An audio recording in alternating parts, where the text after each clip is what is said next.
You need a little bit different decorations. It is our time. Palm trees. Some palm fronds. Okay. Ooh.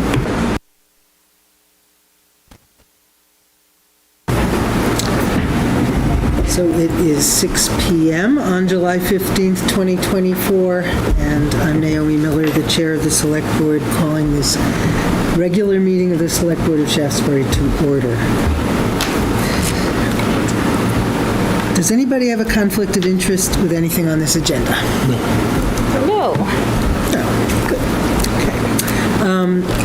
First, we're going to look at the minutes from the last meeting, and we're not going to look at the water board Right, they're on this, because we'll do that when we're in a water board okay, meeting. they're on the same document. You have a Yep. copy? Okay. Did everybody get a chance to look at this? I did. There were 2 corrections that I saw. Okay. One of the votes was 500, but it was only 4 of us at the meeting. And I don't know where I read that. Somewhere down the road on one of the meeting minutes. And the other one was that Joe Herman's name was misspelled into a lady's name. And I don't know. Joe, Joe Herman. the first name or the last name? Both. Was misspelled. I'll have to look at, let me see if I can find it, but those were the 2 corrections.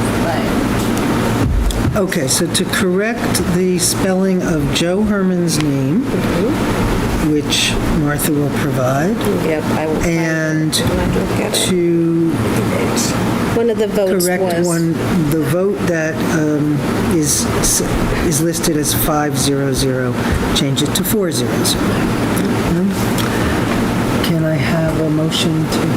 So moved. Any further discussion of these minutes? Second. Oh, the heat, man. I'm never good at this, and then the heat sends me over the top. I Thank you, Tony, amend. for seconding. I amend what I said. They were in the water board notes that the 2 things were happening, so it's not in this agenda because they were together. So there are no problems. There are no problems the with this agenda Select Board agenda, or meeting minutes. meeting minutes from July 1st. All in favor of passing these minutes as they stand? Aye. Passed 400. Wait, you have abstained? It's 3. Oh, I didn't hear. I'm sorry. Sorry, abstaining. Okay. So it's 301. Okay.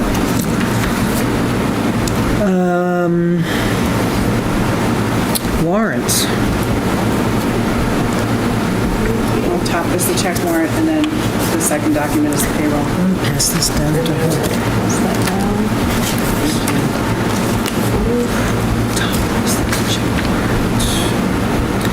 Okay, so we have check warrant number 25002. The bookkeeper reordered them, so 25 is the fiscal year, and it's the second warrant of the fiscal year. Okay, and it's for $71,098.85. Can I have a motion? So moved. Moved by Mike, seconded by Tony. Thanks. Okay, so items of interest and over 1,000. Aflac, $1,037.64. Supplemental insurance and short-term disability for full-timers. Okay, and Blue Cross Blue Shield of Vermont, we have 2 of them, $12,510 and $12,510. We're paying August at the same time because by the time we get one, because they're mailed, we signed up for paperless billing so we don't miss the date. So we're getting ahead of it. So now with paperless billing, we'll be paying it beforehand and not after. that's lovely. Yeah. Okay, the Bennington County Sheriff's Department, $3,745. Sheriff Services for June. Bove Fuels for $1,668. Gas, oil, and diesel. Gas, oil, and diesel.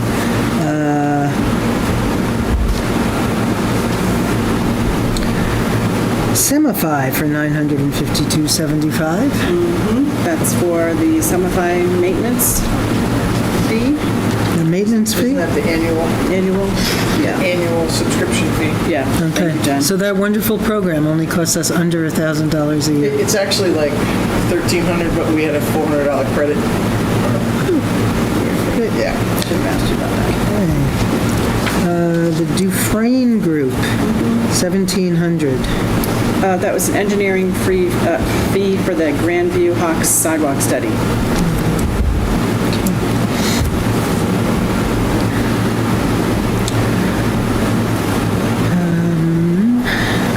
Jan Holly, $1,732.92 for office Office setup, setup. yeah, furniture and computers, operation supplies, webmaster and such.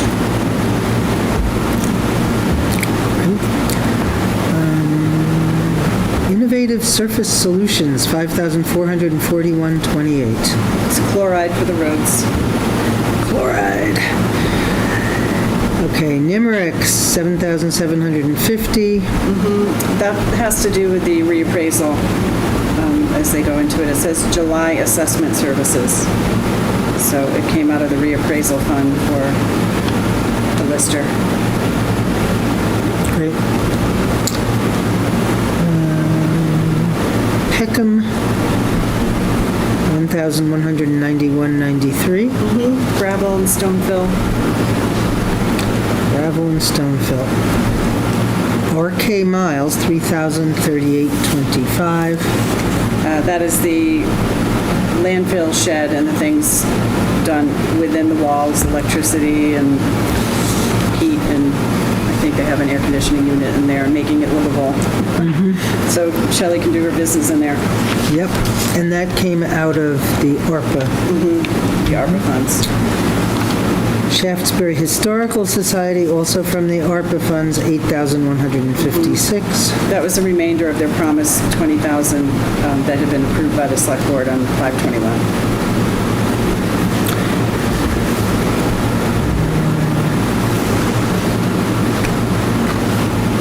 Wex Bank, $193.24. Gas, oil, and diesel. Oh, wow. Huh. Okay.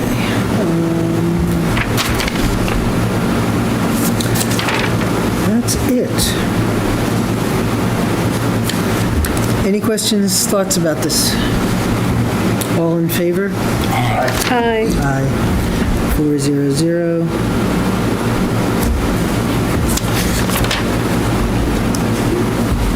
And now we have The payroll warrant. payroll. Okay. So it's check warrant report 24002 or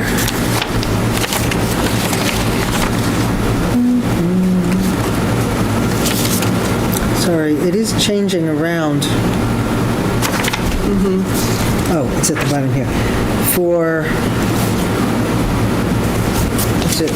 Tiffany put a spreadsheet on there to give a better snapshot. Okay. That's much more readable. $26,721.48. Second. All in favor? Aye.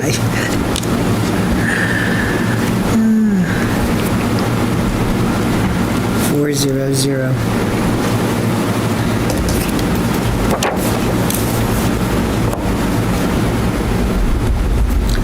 Okay, announcements. Get those back in here. Anybody have any announcements? You You're gonna pass out. Uh-oh. I don't remember it ever being this hot. Is there something wrong? AC's out? The doors aren't open, but it's just hotter outside. It's just really bad. This is my hottest meeting ever, for sure. Roll up Yeah. your sleeves. You can go recoup yourself in Paul's office. I have the office door open to try to get some air out here. Okay, any other announcements? No? Public comments? Is there anyone? No one on Zoom? No public comments, okay. Treasurer's report. Hello, everybody. Hello. It's everybody's favorite day. We get to set the tax rate. So I thought I would walk you through what it's, as I always say, it's a very straightforward calculation, but I did have to make a few adjustments this year, so I wanted to make sure that you understood what I had to do.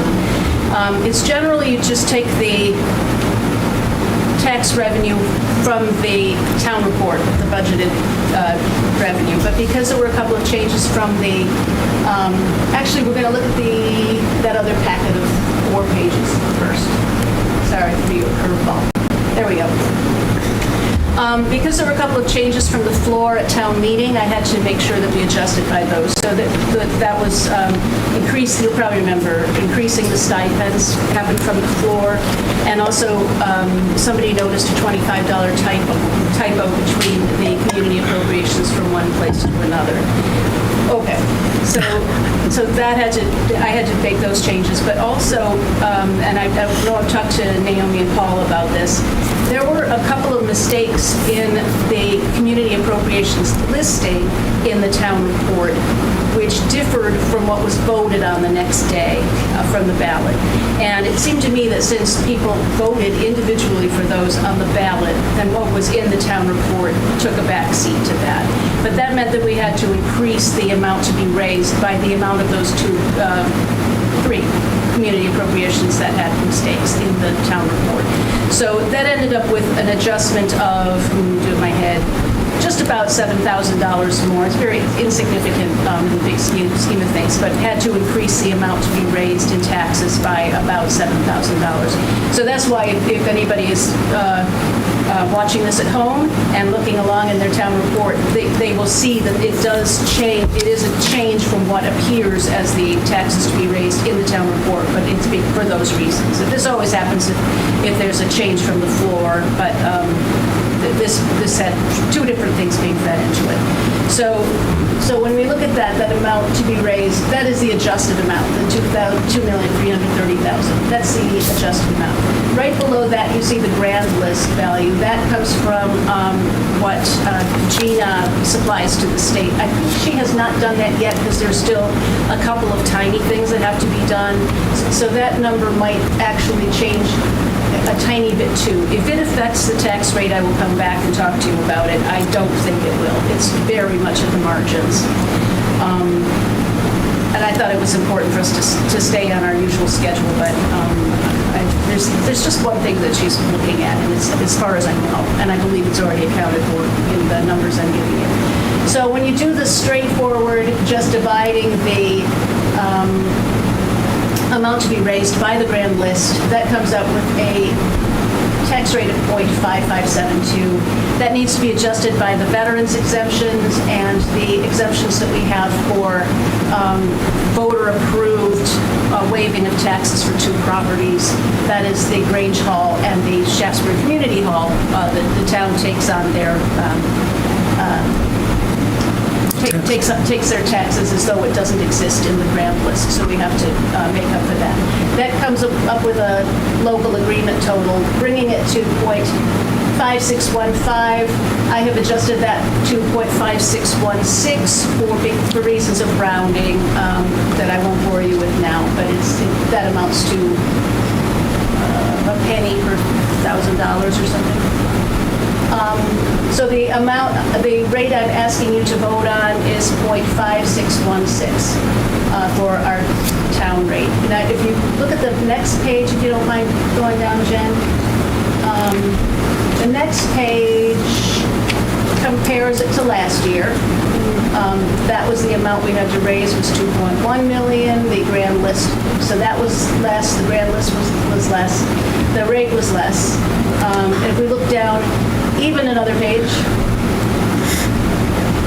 and you can go back and ask questions later. This is a tax calculator, so I put in an assessed value of 200,000. You can see at the top that shows what your taxes would be at the homestead rate and the non-homestead rate. With the Shaftsbury school tax versus the independent district is below it. At the very, very bottom, I don't know if you can read that, it shows that the municipal tax rate has increased by 9.3% this year. You guys worked on the budget, so that shouldn't surprise you. That's right in the ballpark of what we were expecting. And so if you're a homestead taxpayer in Shaftsbury, your taxes on the education portion only are going up 3.9% this year. That is much less than we were expecting. Yeah, really. So your total tax bill is going to go up 5.4% if you are a homestead taxpayer in the Shaftsbury, the main Shaftsbury district. If you are non-homestead, you can see your education increase is 9.4%, which is just about the same as the municipal tax. And down just a tiny bit, Jen, if you're a homestead in the independent district, your total tax bill is going to go up 9.6%, and if you're a non-homestead in the independent district, the entire bill will go up 10.2%. And so you can see it amounts to a few $100s for most people.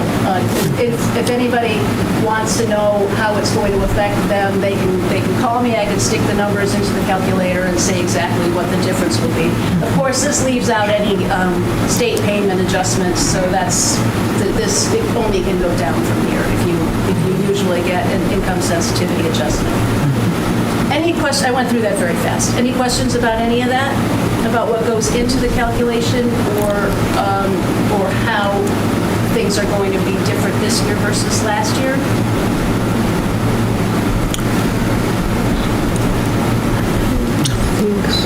You look like you're thinking of something.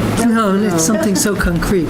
But I just realized I've never understood why the North Bennington rate is different.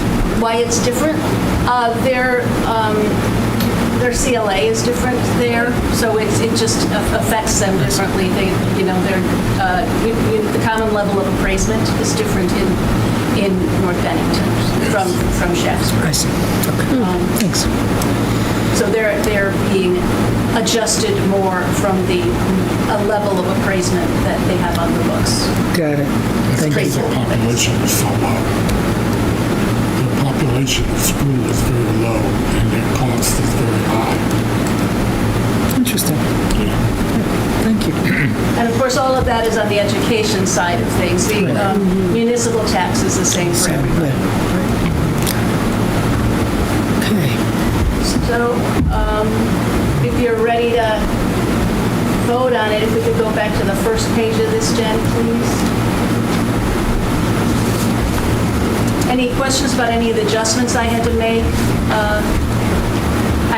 We had a discussion about it, but it seemed to me, and I already said this, but it seemed to me that what got voted on the ballot is the most important. Yeah, and Paul and I agreed on that. Yeah. With, Yeah, that made the most the sense. Australian ballot is where everybody. Yeah. So it's 0.5616. 0.5616 per $100 of appraisal is what I am proposing to you. And if you adopt it, then I will go ahead and start thinking about printing tax bills. Although, as I say, I need to get the absolutely official last word from Gina, and if anything changes, then of course I will not go forward without discussing with you further. Can I have a motion to approve an increased tax rate of 0.5616? Second.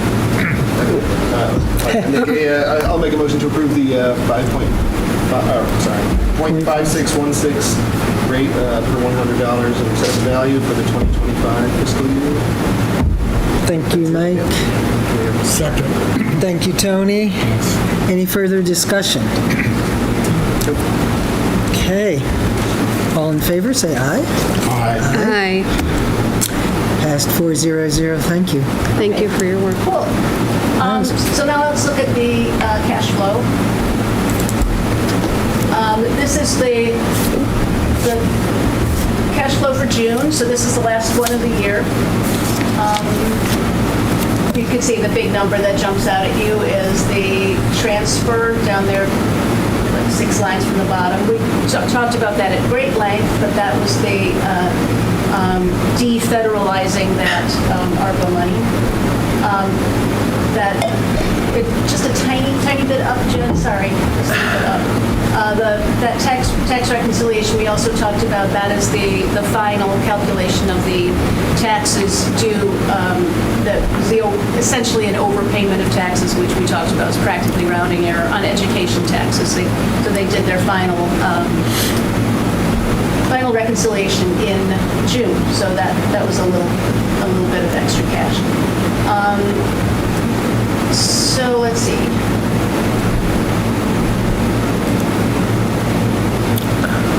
Okay, so not much else interesting here. You see a couple of payrolls. So that leaves us with finishing out the year with a cash balance of $653,000, which is obviously more than we usually see this time of year, but that's because of that defederalization we talked about. The reserve funds we'll talk about in a second. The other thing here is you see the Lister's reappraisal. It's now standing at 0. I will not keep showing that. That's because we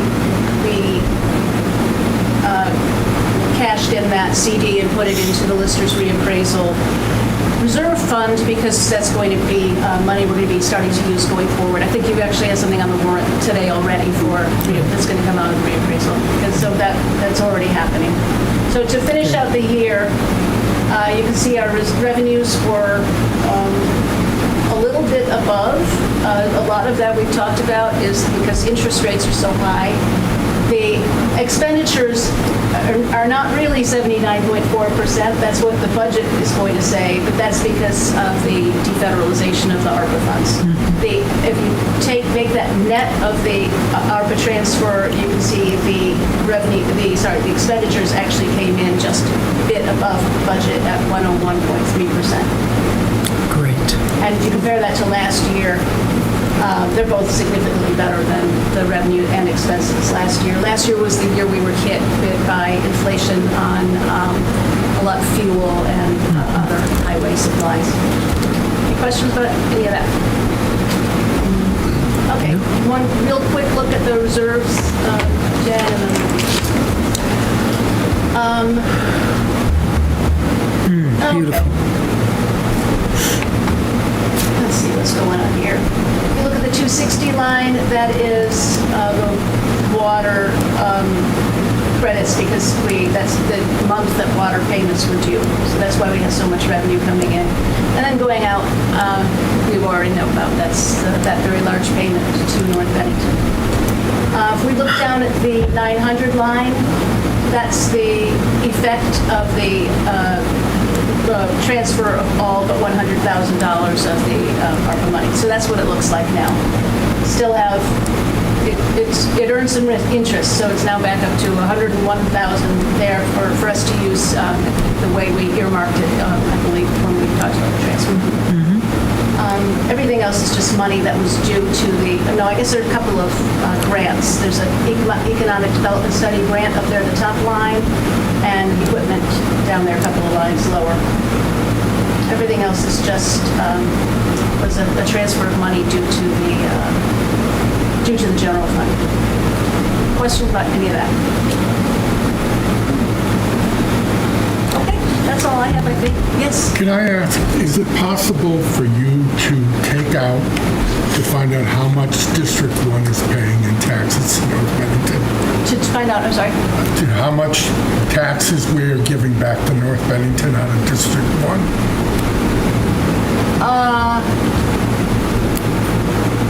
how is that paid? That goes, I mean, you mean the education tax? Yeah. So we pay directly to North Bennington? No, the way it works is that I am basically, and also the treasurer in North Bennington, collect taxes on behalf of the state. It's Right. there's no back and forth between us and any other municipality. I collect them and they go to the state, and then the state figures out whether it's the right amount. So can you figure out how much we pay in District 1 as compared to Shaftsbury? How much more we're paying North Bennington? Well, we're not. Well, I You mean, by not Who's having. we that you're talking about? I'm talking about those of us in District 1 that pay North Bennington school taxes. Well, I mean, that was on the. You are paying a higher. I know, but can you figure out how much it is?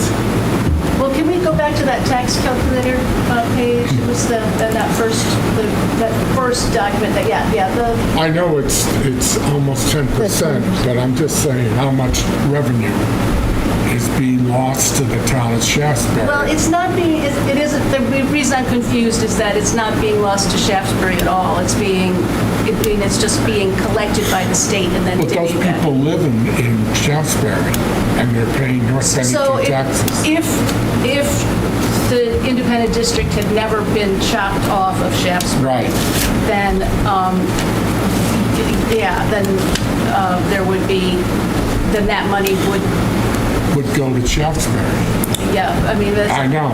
Yeah. You don't know how much that is. though.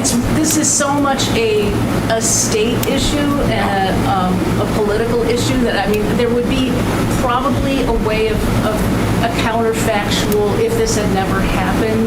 Yeah. I'm not sure I'm the one who could crunch those because I think there are considerations that go into it that are certainly, I think it's kind of above my pay grade, but such as it is. But anyway, I think that it's sort of not, we're just collecting them on behalf of the state, So I know. it's a weird, So North Bennington treasurer would know how much is coming from District 1. yes, they would probably be able to put that together in a way that I couldn't. That's true, because I think there'd be a way to get at it by looking at the grand list, but in a way that I think need to be messed with in a way that I wouldn't necessarily know.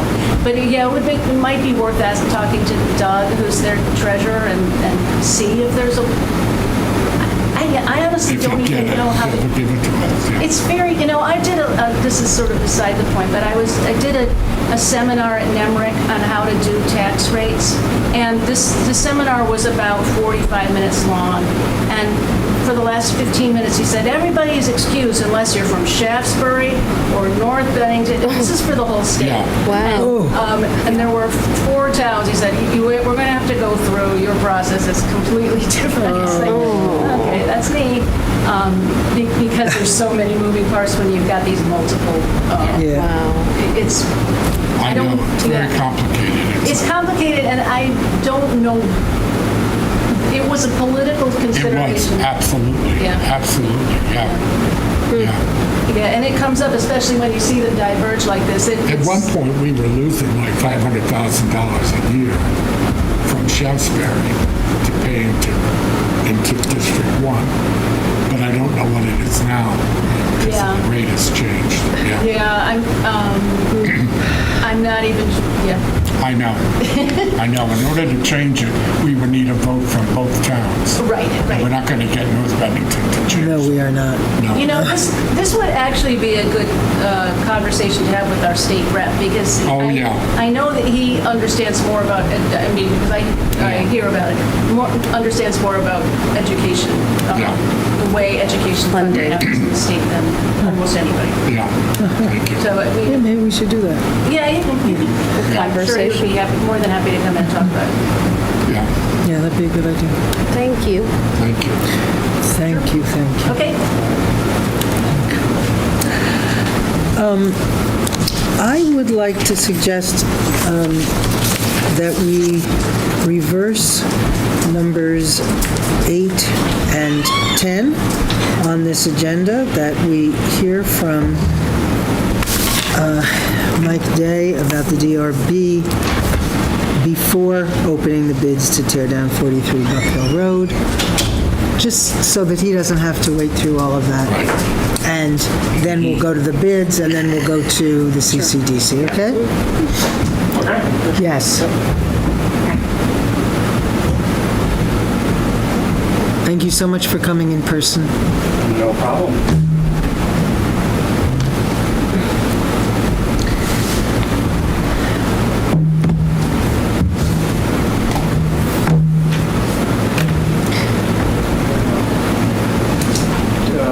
Has everybody had a chance to look at the... Yes, yes, Okay. thank you. That's good. Thank you.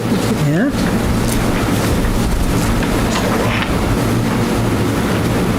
Is this about an average 6 months in No, your that was life? one of my additional comments that I was going to make at the conclusion. It has been a slow calendar year thus far. Really quite slow compared to some past years. So, I guess you could attribute that to the interest rates and people wanting to do things to their homes or businesses, but not really wanting to bite the bullet and spend it.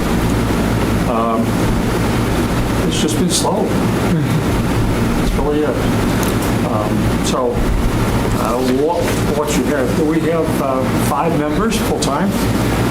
We are authorized 2 alternate members, which we do not have. That would be a nice thing to have, but it has not hindered our activity at all. You've never been without a quorum and had to cancel a meeting? No, we have been, about a year and a half ago, we were down to 3 members, and it was very suspect as to whether we could even have a quorum in many cases. Fortunately, the select board members at that time helped us out, and we are now staffed with 5 members, including myself, who are very proficient. I'll say that. So we're able to accommodate the level of activity, and even if the level of activity was up in the past levels, we certainly will accommodate things. We did hear 4 different permit applications and approved those. And they were in general outlined in my notes. I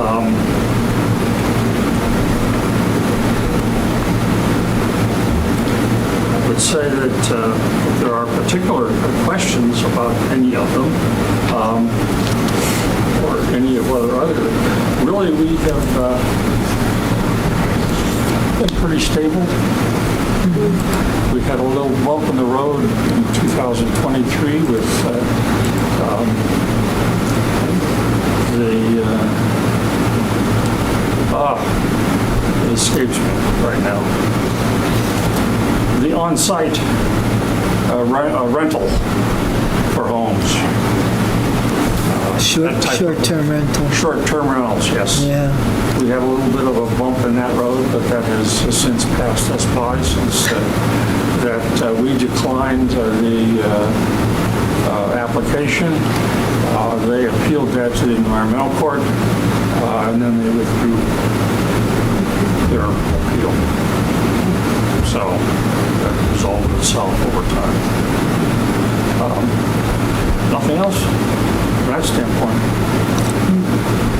I'm not sure just what you folks might be looking for from the board's perspective, but I'll certainly entertain any questions that you might have. Have you, I'm sorry, I didn't mean to jump right in.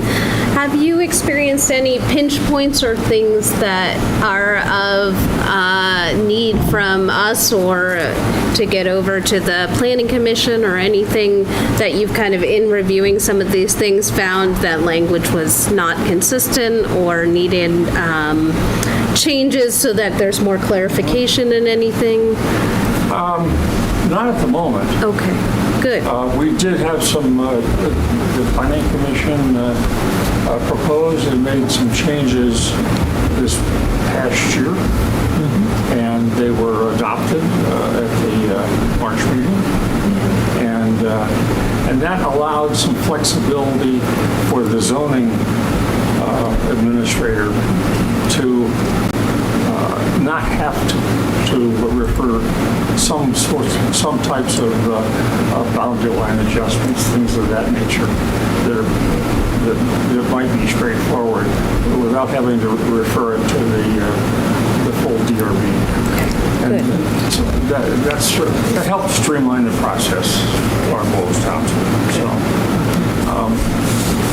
that was something that was beneficial for us. So, but no, I can't say so. No, I think the one area would be the short-term rentals, is to keep an eye on that and how that evolves in the state. Yeah.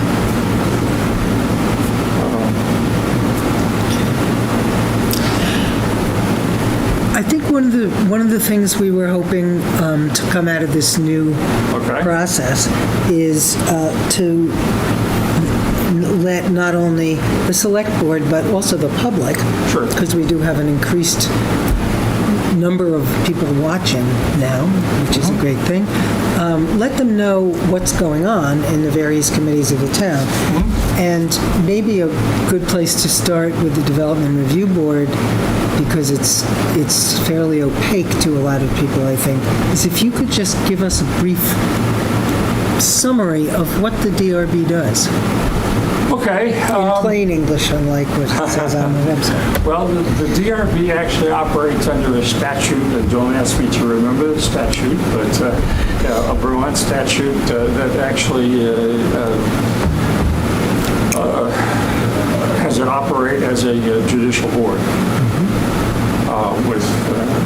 And so when an individual, business, or homeowner wishes to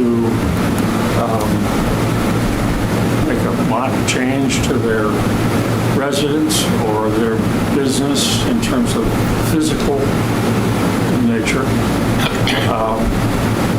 they can make an application to the zoning officer, who will determine if in fact that complies with zoning regulations. Zoning regulations are in fact available on the website, the town website, and can be reviewed.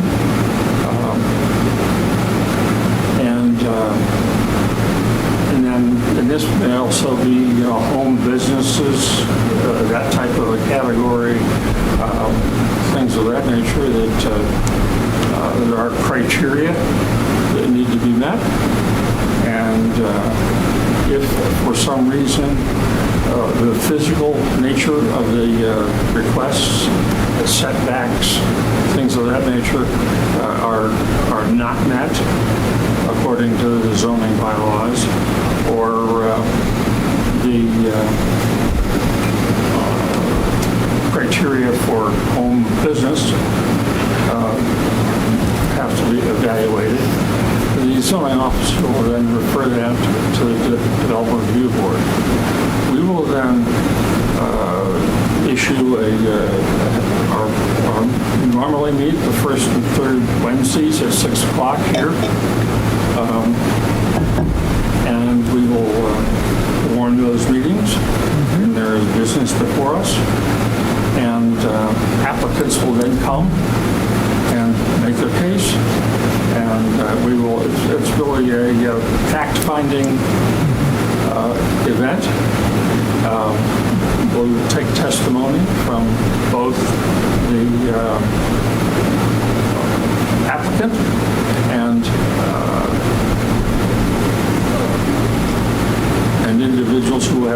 vested interest in that. Typically, those who are abutting neighbors or abutting property owners. So, once we have taken all of the testimony, we would close the hearing. And no more testimony can then be taken once that's closed. Now, sometimes the hearings may last over several meetings, depending upon information that comes forth, or that's typically the reason. It might be carried over, adjourned, and reconvened at another meeting. And then once it's closed, though, then the Development Review Board has 45 days to issue a finding, or the application becomes automatically approved. We don't come close to bouncing up against that upper time limit.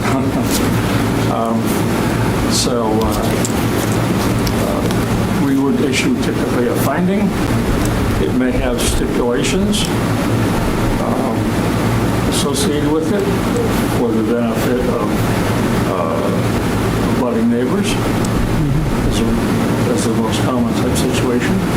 And then once we issue that, the applicant has really a 15-day waiting period.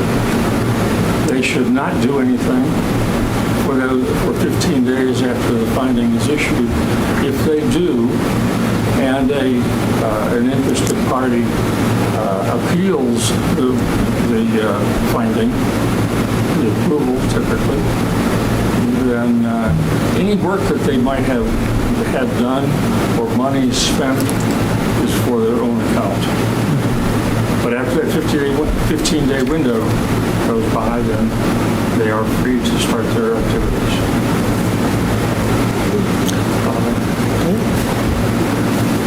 Thank you. That's Pretty much very...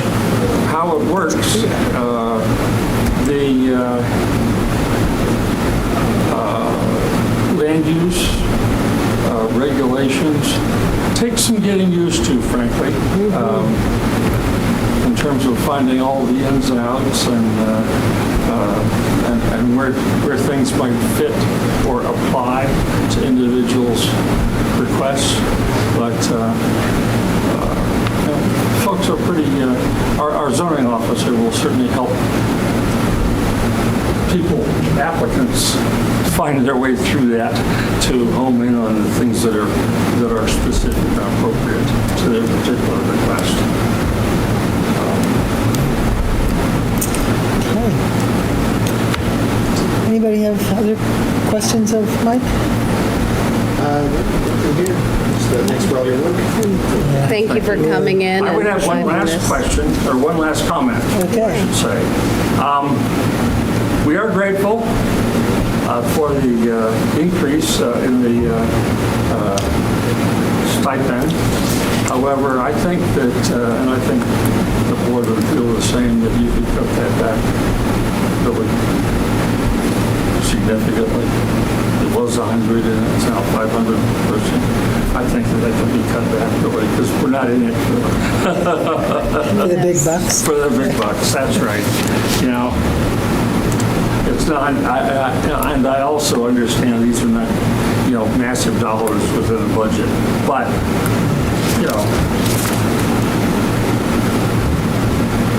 think about that when it comes budget time, okay? As the treasurer said to me once when I expressed surprise that I was getting a stipend to be on the planning commission, she said, well, you can always donate it back to the town. So I'm just passing that on. Very good. But so noted, thank you. All right, Thank you so much, Mike. thank you.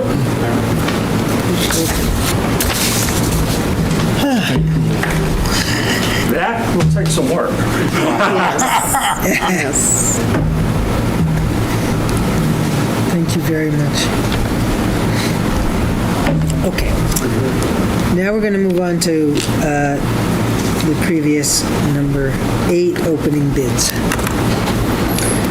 And these are bids for the tearing down of 43 Buck Hill Road And the barn, right? and the barn. Yeah, thank you. Which we have found no asbestos in. P.S. In either of them. Either of them. There's no asbestos in either of them, which is wonderful Which is news. an Wonderful excellent news. Like, Excellent. wonderful news. It's Yes, great. it's great news. Well, we seem to have quite a lot of bids here. Okay. So this one is from Matt Morse Excavating.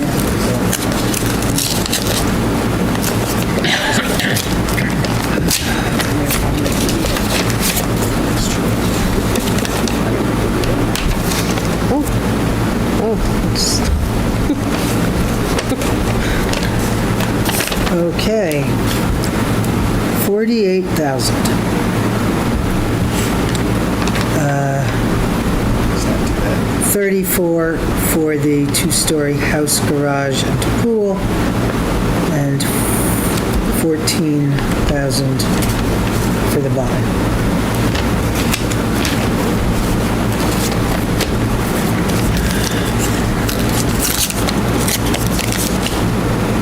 This is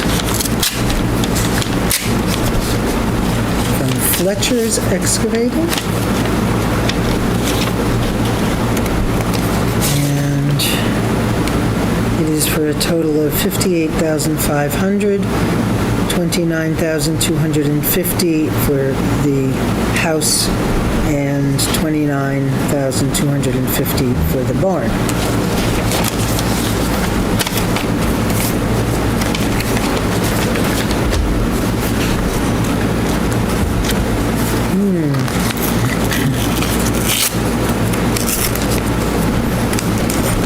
We need to get you one of those letter openers.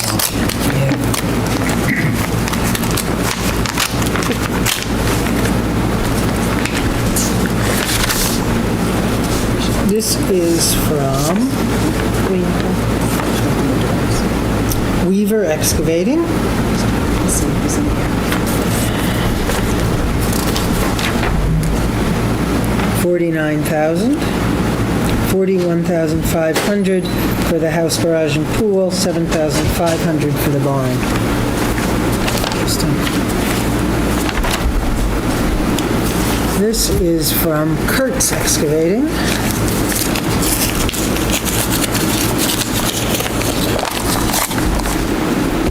Oops.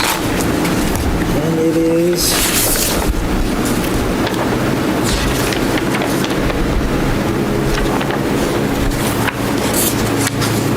for $37,500, $22,000 for the house, garage, and pool, $15,500 for the barn. And lastly, this is from Trevor Nance, Excavating.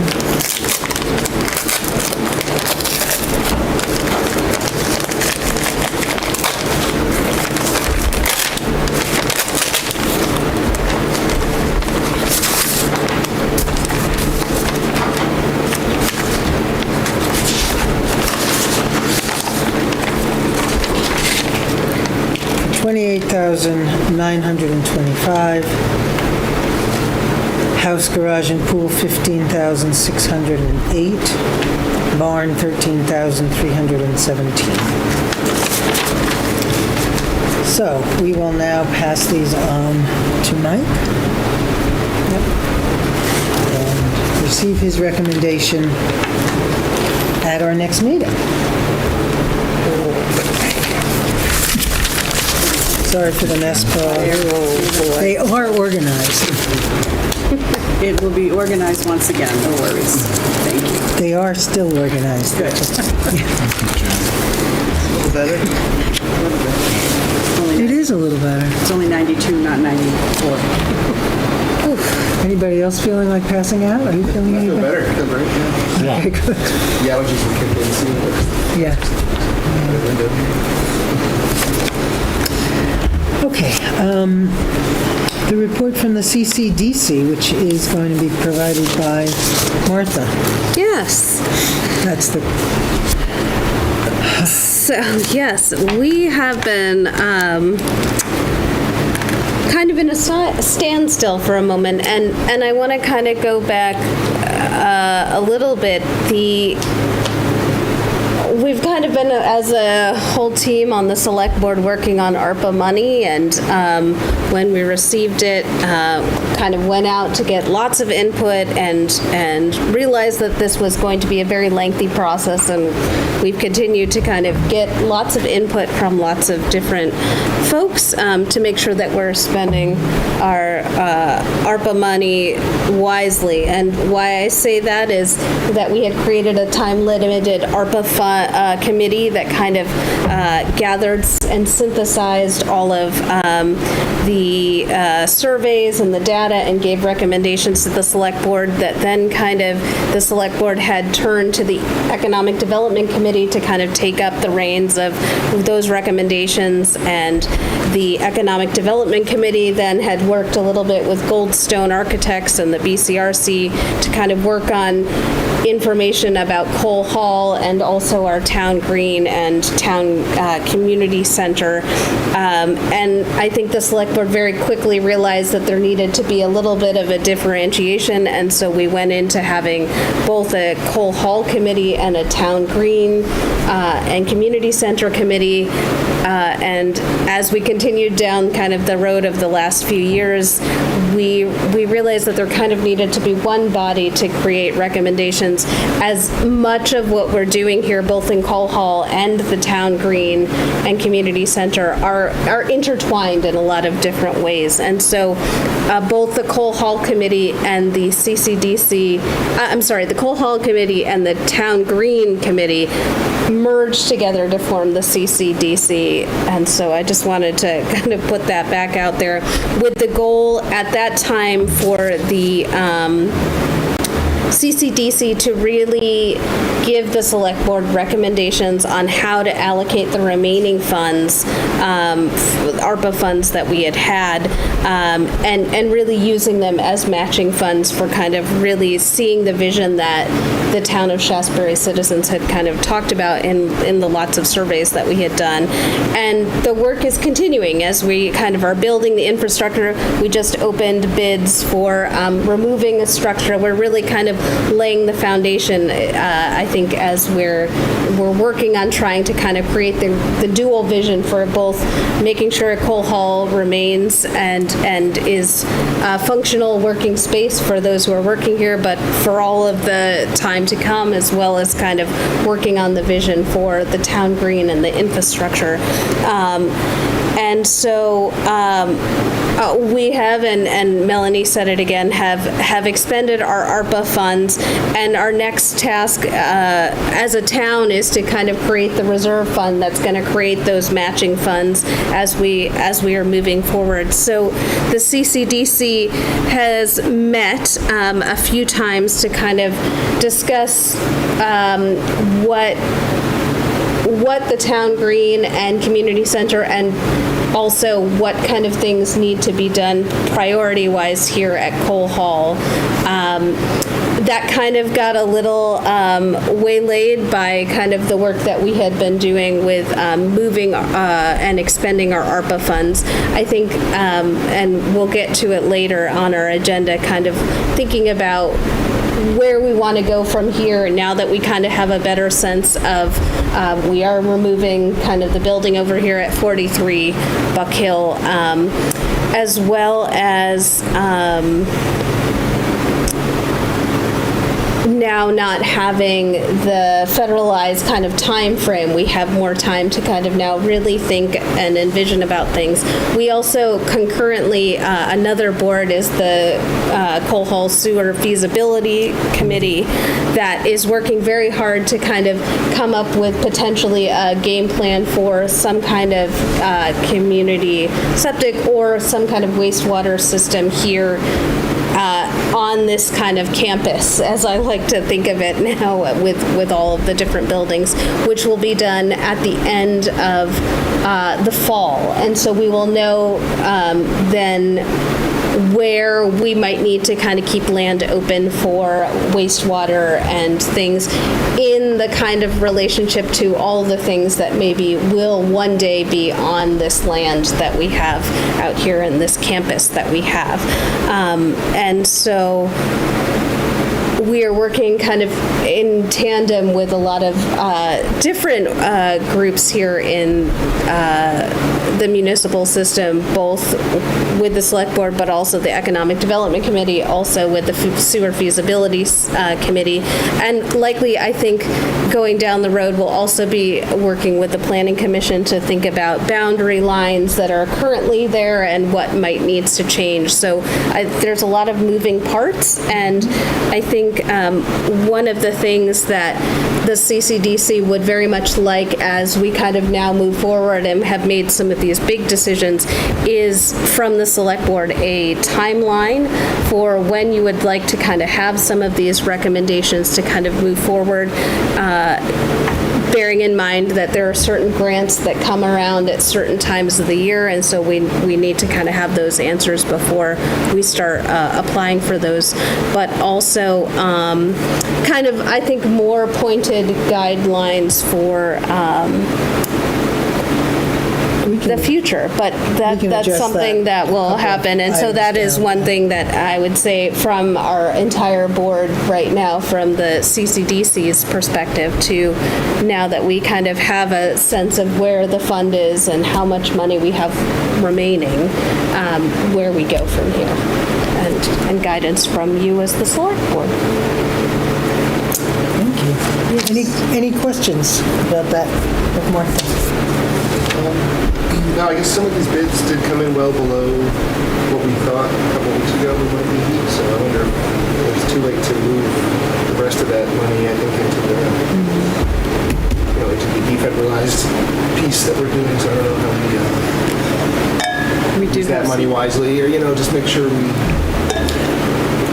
Well, one thing we really have to address that's urgent is the mold problem in this building. So I think that's going to be one of the next things that the CCDC needs to, or maybe the next We thing. want to slate that for the fall because, as you can see, it's too hot up here to relocate those who work on the first floor up here. I think the fall would be a better time to do that, so they have a place to be where they're not suffocating. Between me. It's true. But, it would make more sense in the fall. That way we can get it on contract before the deadline. And that's just one thing that we can But that is- plenty that can be done with the extra that still falls within the purview of what it's supposed to be used for. And the CCDC will be weighing in on that presumably before the fall, so that those decisions can be made.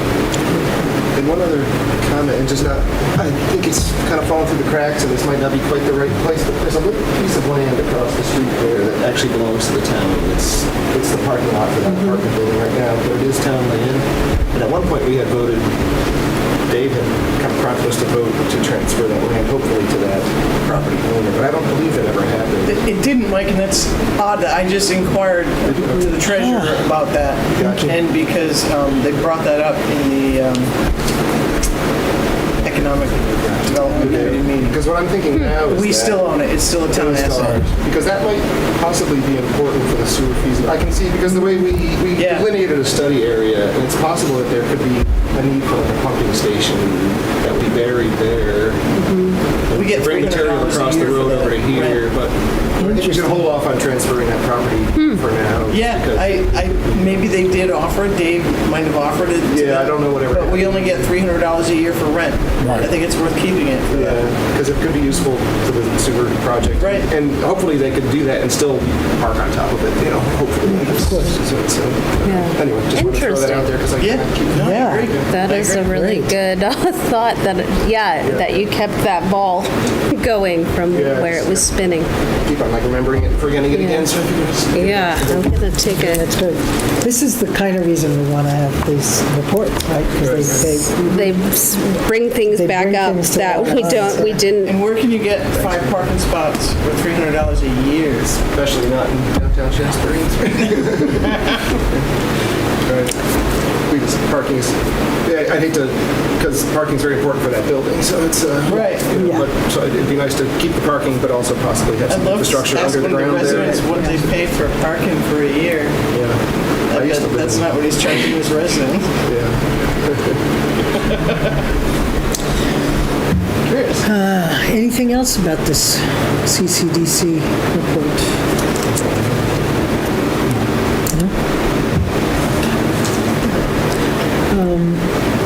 Open meeting policy update. You have a draft, a rough draft. That's the update. Yes. And we'll have a less rough draft, in fact, a proposal, right, by the next meeting? I think so, yes. Yes, they sent it to the two of you, Martha and Naomi. Just have to make sure we scrutinize it and it says what we need it to say while covering future meetings and things that might come up. It turns out to be a little more complicated than we imagined, I think.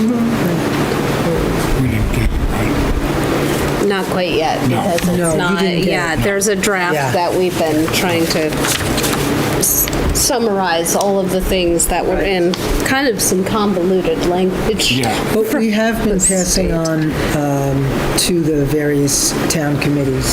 And it's already in practice, I would say. Jen has been training people to run the Zoom and explaining to them why it's necessary. And Not a whole lot of pushback. A lot of people understand that, this is what we really should be doing. Yeah. Everybody seems to be on board. it's great. Yeah. All right, we need to schedule 2 select board hearings on the enhanced energy plan that the Planning Commission sent to us. May I ask one question? There are 5 Mondays in July. Didn't you want to figure out if we have to have a select board meeting in 2 weeks, or do we keep it to the first and third Monday while you're planning these meetings? Usually if we have a third one, it's just to kind of approve warrants usually, unless Okay. there's ever some other emergency. Something emergent, Okay, yeah. just like a short one. Maybe Okay. some bills just are due before the first August meeting. That's all I wanted. So I think we talked last time about that the chair could simply sign the warrants if there was really nothing outstanding. Do people still feel comfortable with that? With Yes. being able to have the evening off? Yes.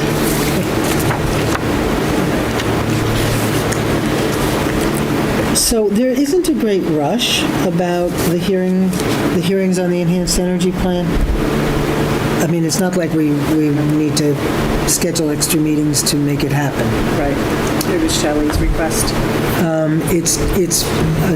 The regulation specifies, I believe, that we need to hold the 2 hearings within a 6-month period. So we have plenty of time. Okay. And since the Planning Commission already held hearings on this and got quite a lot of input, I'm imagining there's probably not going to be too many people who want to come out, but maybe there will be. So what do we think about when we want to do that? What meeting would you feel like adding that on to? Clarification before I say thoughts. So there is no in-between timeframe. They don't have to be like 30 days apart or 60 days apart, like many public hearing meetings. They just have to be within 6 months. Shelley looked it up and advised me Okay. that they did not. Okay. But my feeling is that it would be in the best interests of the town's process for us to do it in a fairly expeditious way. Yes. Because people have been waiting for this plan for a very long time, and it's a hot issue, and it's been highly debated. So, And remind men that this is something that doesn't have to be on the ballot. We are going to vote on it after these hearings. That's right. This is an amendment to the existing town plan. Okay. And it only requires the approval of the select board. But Okay. the select board just needs to take into reasonable account the feedback from the public, and the select board can make changes to this enhanced energy plan that it deems worthy. It doesn't have to send it back to the planning commission. So, you know, it's meaningful hearings if people come with anything new. I would suggest one in August and one in September. And that way we could be voting on it either late September or early October is what I would say. Partly because a lot of folks are on holidays, and if we did it once in August, we'll catch people maybe that are still on holiday, and then if we do it after Labor Day weekend, then we're catching people that are kind of coming back into the swing of normal life stuff. That's. I'll be out of town for the August 5th meeting. I could join by Zoom if we're having a quorum problem or something, but I would be planning, I'll be out of town at that time on vacation, so. What about we do it the next meeting, That's the 19th? the 19th, Okay, August 19th? August 19th. And then if we're looking at September, our September meeting is going to be off anyways because we have Labor Day holiday on Monday. So we won't be meeting, I'm assuming, on that September 2nd. We sometimes push it to the 3rd, but we have also in the past moved it to the next week and just done an and September has 5 Mondays, so it might be worth doing the 9th and the 23rd instead as meeting. Sounds like a good idea to me. We can figure out the warrants and other things. August has to be a pretty slow time, so. Yeah. Kind of back in the. Right, getting back into the swing of things. So we will alter our select board meeting schedule for regular meetings for September to the 3rd, The 2nd and the 3rd Monday. the 2nd and the 3rd Mondays, right, okay. So it that would be would the 9th and the 9th 23rd. and the 23rd of September. That'll be for September only. And should we have the second energy plan meeting on the 23rd? Sounds good. Seems like it's kind of a month between meetings. so Yeah. We'll have time. And then we can vote on it based on feedback, if we get feedback in early October. Yeah, and if we feel we need to make revisions, we can So it will do be that. August 19th and September 23rd.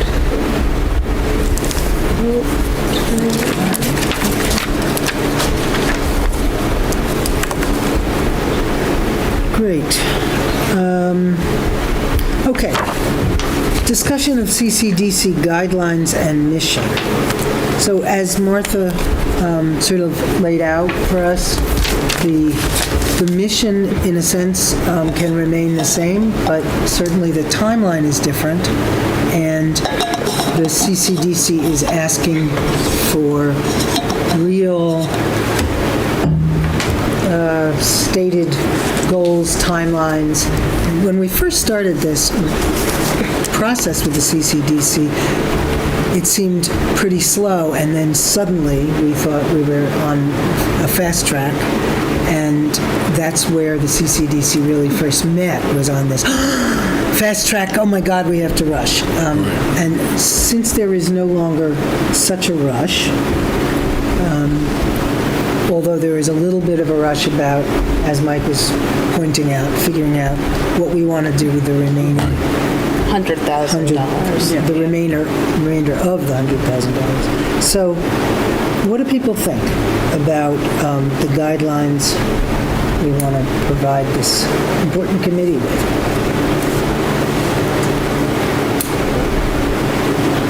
I mean, we have the land, we secured that, we soon have it cleared of its debris, and just I'd like to see action. I think there's a lot. I guess I don't know because I'm not part of these meetings, but I think that I'm assuming the committee has a general sense of what it wants to see on the property. Is that true? It doesn't sound like you've got that yet. I've got that. I guess maybe seeing some concrete stuff from Goldstone. I guess I don't have a vision of what the real total cost would be, because I don't think we have enough remaining in ARPA to really pay for everything. No, not at all. We have to find matching grants and things like Right. that. So I don't know how to lay out a timeline per se, but I personally would like to see movement, I guess, and because the ARPA funds were originally, I don't know how long, it's been a while since we originally received them. So. Right. And inflation has eaten up some of the purchasing power of that money. So, if we're still thinking 4 or 5 years from now, what to do, what if we really lost most of the purchasing power of that money? It would be remiss. Yeah. Boy, I'll piggyback on that. It seems to me like we ought to be having a deadline that has something more to do with March or February, and that it should be informed by the grant cycle, because we want to be aware of assigning the available money to matching funds, or potentially to matching funds for grants that we would then be applying for. And they would be grants that we would be applying for fiscal year 26 is just for everybody, because of the movement that we made for things, and because it needs to go into a reserve fund that's voted on by the public in March, this coming March, that we have a little bit of time, but I think getting ducks in a row and trying to figure out which grants make the most sense for kind of the campus, as I like to call it, would be helpful. And I think that might be something that that I might want to kind of start thinking about and doing, is the grant piece of it, partly because as David was retiring, he kind of gave me some of the information of things that were happening, but Paula has also been very good at kind of sending me grant ideas and things like that, but also wonderful citizens have also had ideas about things. So I think that would be maybe a helpful thing to kind of come in, maybe advising the CCDC about some timelines of some of the grants that we are going to want to kind of go after. So I think do we actually want to January. have a picture of what the CCDC is proposing to do in time for that vote at the town meeting about creating a reserve fund, so that people know what the reserve fund they're voting for would be used for? That makes sense. So where are we with Cole Hall, the plans for Cole Hall? Are we going to suck up all this money for Cole Hall? So because of kind of all of the shifting of the money and things like that, there have been several planning phases for Cole Hall, accessibility grants, ADA compliance, then mold came out, then there was the little fire that happened. There have been kind of a lot of different pieces of it. And so some of it, when the Economic Development Committee and the CCDC were talking with Goldstone Architects when they brought back kind of prices and things like that for us, were out of kind of a budget, even if we were to have some matching grants. And so in some ways, some of the things that we were thinking about for Cole Hall are kind of off the table as far as kind of the Lula and some of the other things. So I think that the CCDC is uniquely situated at this moment to really rethink the entire kind of progress and structure, because we don't have those timelines that we're staring down at this moment, to really think very critically and talk with some of the members that are actually working here in Cole Hall. We have people on the CCDC that work in Cole Hall to kind of, I think, re-envision what they see this space functioning as and what needs to happen here in Cole Hall and what potentially could happen. And I think that's what I would really like to see the CCDC really take the information that came from both the Economic Development Committee survey and this survey that ARPA committee did. Take a look at the recommendations. There were some funding options and choices there, and to really think about the community center structure and determine what are the functions of that building. What are we seeing it happen? Not only for kind of current use, but in the future use. There had been conversations about all sorts of different purposes, and a lot of that came out of the survey results. And so for the CCDC to really brainstorm and come up with a concrete, this is what we're thinking, these are the types of services that we want to see come into this space, those kinds of things, to inform the actual building structure and things like that. Yeah, and so for that, the CCDC really needs to think creatively about balancing the possibilities of whether some of the functions that Cole Hall now serves could actually be served by a new building, and thus reduce the kind of changes we need to, expensive changes that we need to do to this historic building. And what are the changes what are the functions that we really want to keep in this building, and then how can we meet them? And then we move to the other I'm just thinking that we need to start something in order to generate interest and revenue. If you apply for a matching grant, there's nothing to show for it other than an idea, a vision. And I'm just thinking that we've got to at least do something. I would like to speak a little bit to that, just to one piece of that. I had a couple of conversations, and I think Paul has had many more, with somebody from the VLCT who advised us on the ARPA stuff, but also advises towns on grants for municipal development. And one of the things she said that we have like sort of ready in our back pocket is that what a lot of those grants want to see is sign-on from social service providers in the area. And there are plenty of them who want to come here and use a building. And they will put that in a letter of intent. So I think we'll have some things like that. Okay. And we'll also have the input through Paula, who's really been getting ready to work on that with Katie Buckley. We need air conditioning. I'm glad we had a meeting tonight that we can see. A nice little heat pump on the wall. And they're not like big, huge projects, but they're improvements to the building, especially. It's just going to get hotter with, the climate change and such, and if we can make it, the building more habitable, it'll be more functional. I think also,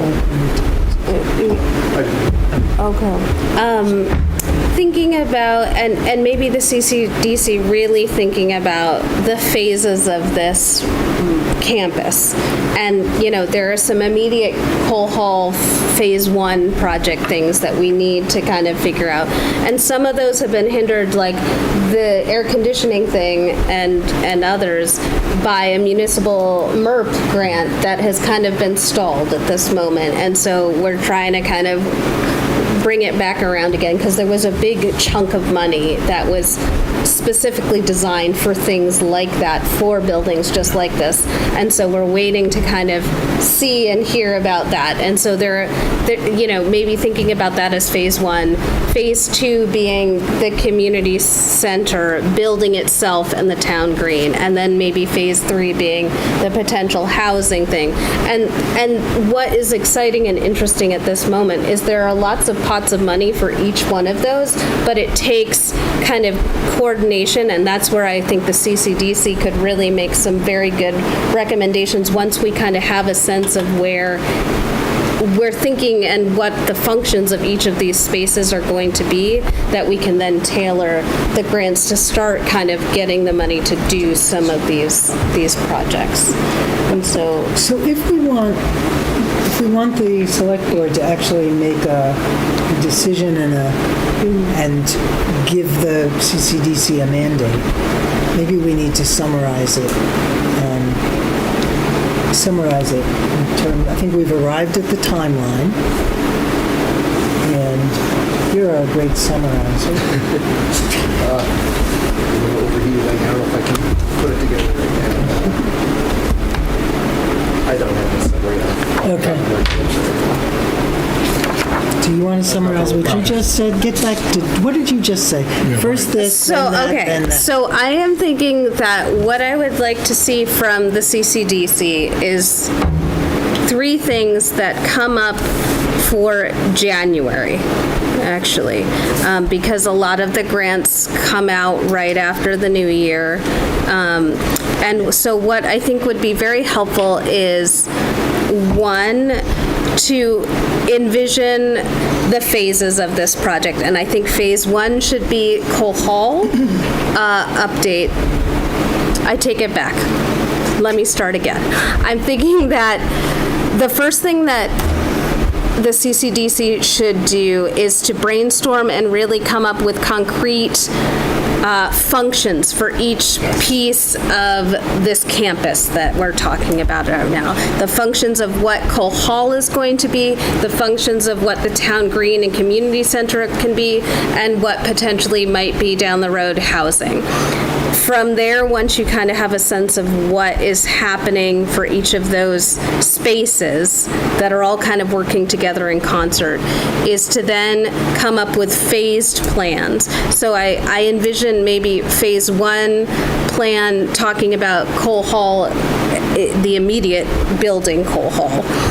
Phase 2 being the community center town green, and then phase 3 being the housing project potentially for Workforce Community Housing.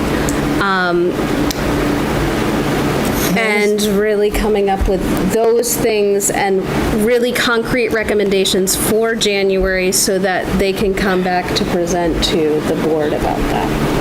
Okay, so coming back to the board in January with recommendations about the functions of each of the 3 sites, essentially, and phased plans, beginning with Cole Hall. And by January. And then more elaboration following that. So, Just to throw it out there again, the sewer feasibility project, there's a lot of parameters as to where these things can go. There's disturbed soils. There's a lot to it. It's possible they'll look there and just say it's not possible, but that kind of and I think it will. I think that stuff will happen first, but we need to kind of see what that study says before we decide where other things are located. oh, yeah, sure. And the CCDC has been speaking with the sewer feasibility committee, as well as the economic development committee, so that kind of all of them are working in tandem with each other, or know what's happening kind of with each group. We had a meeting of the chairs of each of those committees, which was very helpful. I think Got anything to add to this so far, Tom? No, that makes sense. does that seem like too much? I don't know. I can't think of. Sensible. Okay. In a reasonable time frame Yes. for the next 6 months for really, and I think then I can also be working on the grants, and so if there are other things in kind of the background things. So there's that's another thing Yeah. related to this, is that Martha would like to start working on the grants piece, and we were thinking that perhaps that means that I should step in as the representative from board, since the original the original way we constructed it was there would be a representative from the select board that would be the chair or vice chair. Do I have everybody's approval for that? To step in as not the chair, but an advising role. All right. Oh, and I'm going to put one more thing on that to-do list, was that to have a visualized representation of the campus space for March. Good. Oh, yeah. That's the other. So that's So where four the things. meeting with architects would Yes. begin again.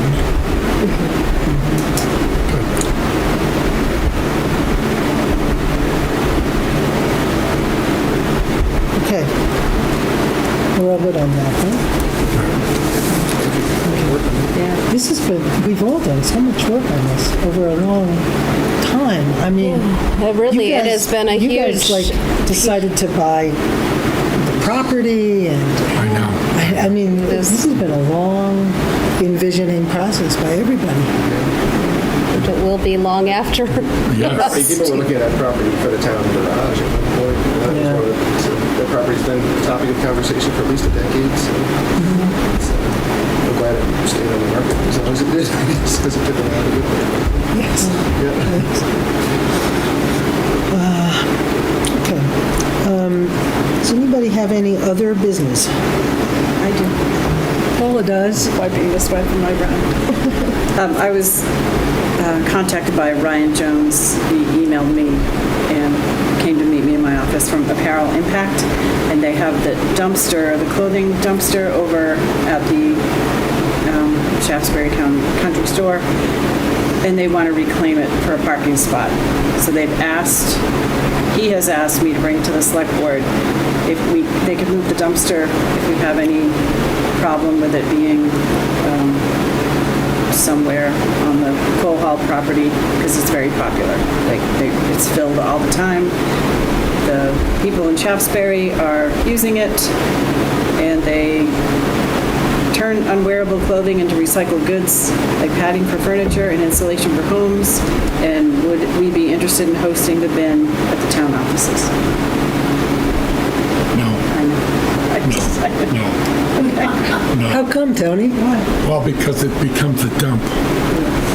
It is. It's a dump. The one in Hanover is sometimes really overrun. Yeah. You Yeah. can't control what people are putting there. I mean, I'm not opposed.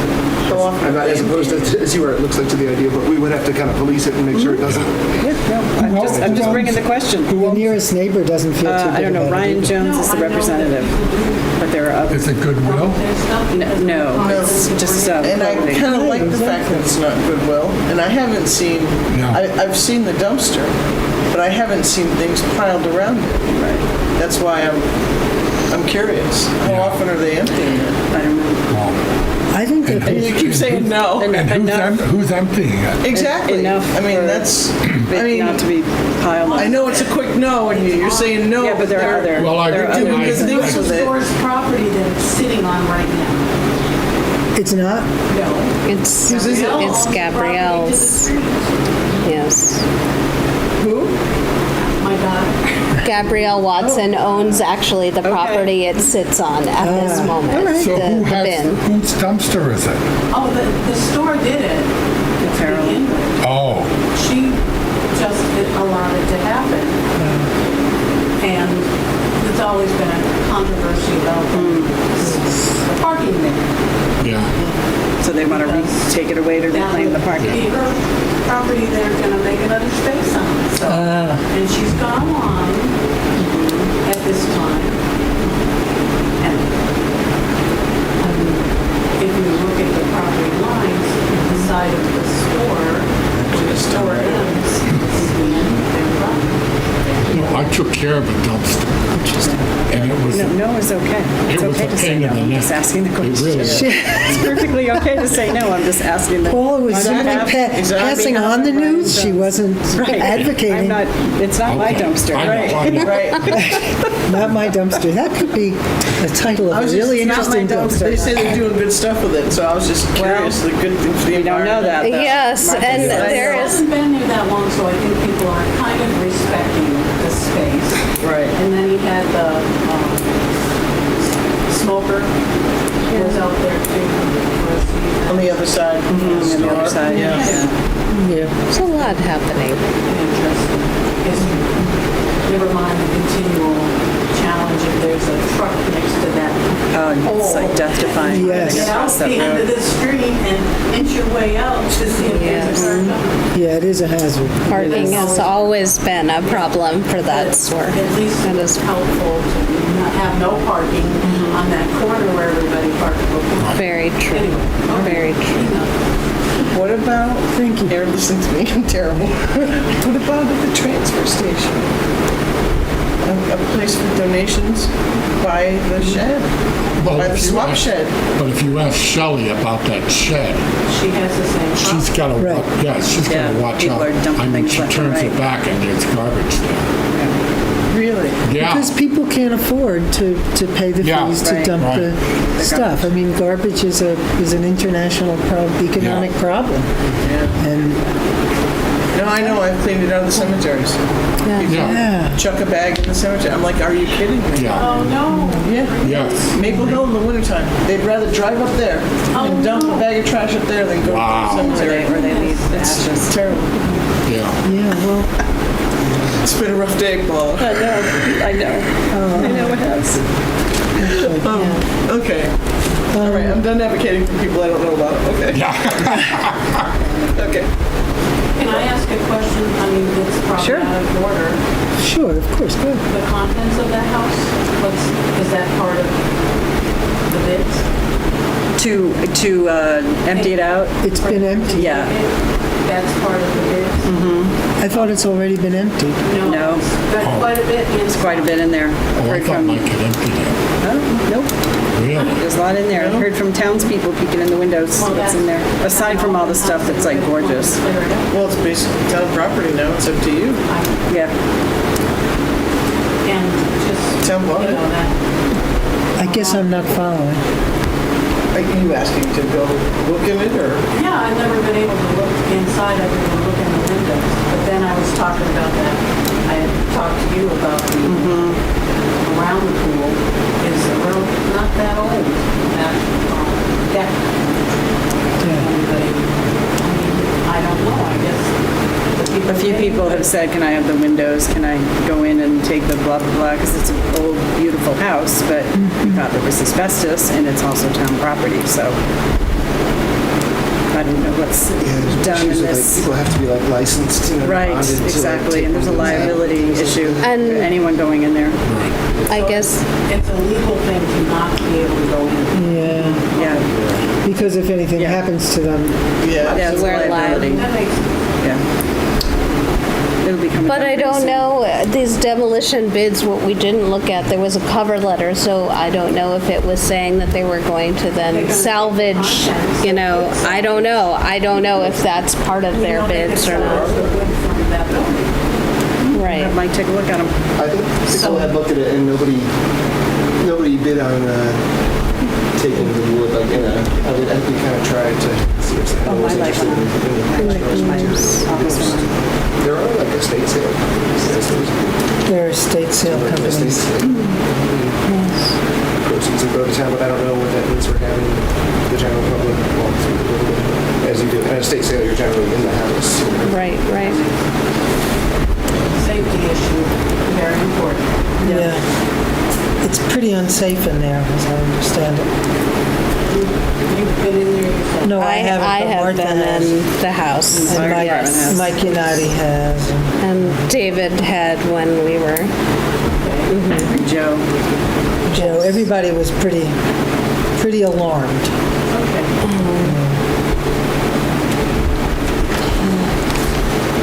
Okay, there was only one more piece of business, and that was last select board meeting, the board had approved the purchase and looking into the financing for a truck for the DPW, and then there was the question of a smaller truck and selling the water truck to offset the cost. So this was the little kind of put-around one.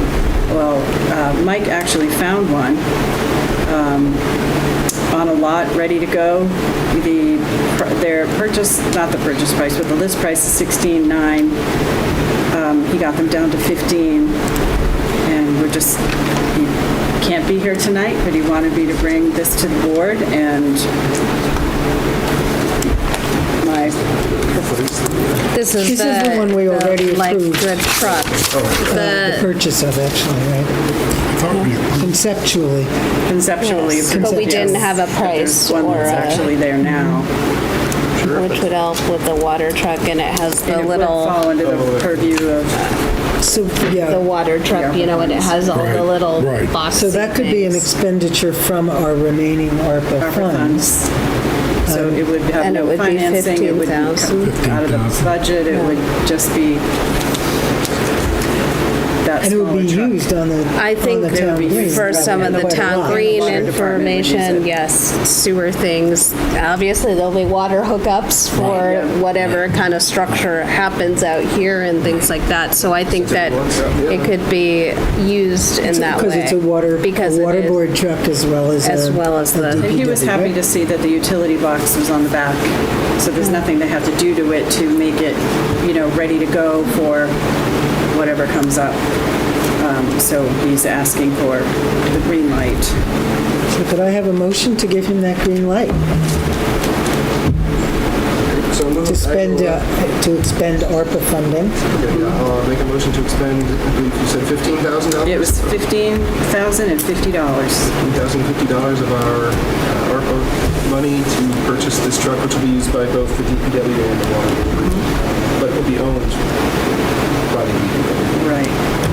And he's putting the water, Second by Tony? I'm sorry, Paul. no, go ahead. He's putting the water department truck on auction tomorrow. He got the title for it. He got a title. It'll So- offset the price a little bit. I guess, yeah, so we may not actually have to expend $15,000 from the Exactly, ARPA funds. exactly. But we'll have to transfer money from the water board to the to the town of Shaftsbury because they're two different budgets. Then two different, right? Didn't we talk about entities, this? yeah, like a Because remember percentage. the last time we had They had a might only use it conversation? 3% of the time, but Right. that can be We figured out have to figure financially. out that thing. Even if though we're selling the water board truck, it is in the water board's possession and water board budget versus this truck, which is in the DPW budget, which is under the purview of the select board. And they are two different Right. entities, That's right. two different money pots, two different, So we would actually Systems. expend the $15,000 from the ARPA funds Correct. and then potentially put some back into the ARPA Yes. that would budget have to be line. the purview though of a water So board that's a meeting. later Yes. event. Or So- when you sell the water truck, it goes all the way back to the water. And water gets to use the truck and call it a wash. As an accountant would say, it's a wash. It all comes out in the wash. DPW doesn't get And the any water board does sale the of wash. truck, it all just goes back into, it's all just numbers. And then DPW does not pay the water any money because they sold the truck and they get all the money. He just sold another piece of equipment too. What was that? Mike just auctioned off another piece of equipment too, a smaller one. I don't know the status of that. So he's doing what he can to keep the cost down. I think we're actually doing pretty well in that. I think it's a matter of being really set up really well, even budget-wise, for the winter, and there would be far less maintenance done on the trucks if they're smaller and more functional. Start updating the fleet a little bit for not a lot. All right, any further discussion of this motion? Hearing none. All in favor? Aye. Aye. Passed 4-4, great. Gonna have a cute little white truck tootling around. Yep. Okay, review of action items. Did you want to talk about the warrant point person? I think I'm gonna leave that till next. Review of action items. Action items, Like, how do you get review the bids for the demolition? yeah. Mike and Addie will review the bids for the demolition 43 Buck Hill. and the barn. 43 Buck Hill in the barn. Anything else? And then reach out to the CCDC about their new kind of goals and mission. And I guess I don't know. I'll schedule a meeting. Okay, because you're going to advise on that. Okay. And then we've got the hearings that are set for August 19th and September 23rd for the enhanced energy plan, so those will have to go out in So those warnings. should go up on the website along with a link to the enhanced energy plan, which is on the website already. But So that'll be that. all right. The open meeting policy thing will come back as Come an back to us. actual policy at the next meeting. We're not having a July 29th meeting, so we'll be back again August 5th for our meeting. I think that's it. That's it. Okay, motion to adjourn? So moved. It's moved by Tony, second by Mike, all in favor. Aye. Thank you, everybody. Melting, we're all gonna melt home.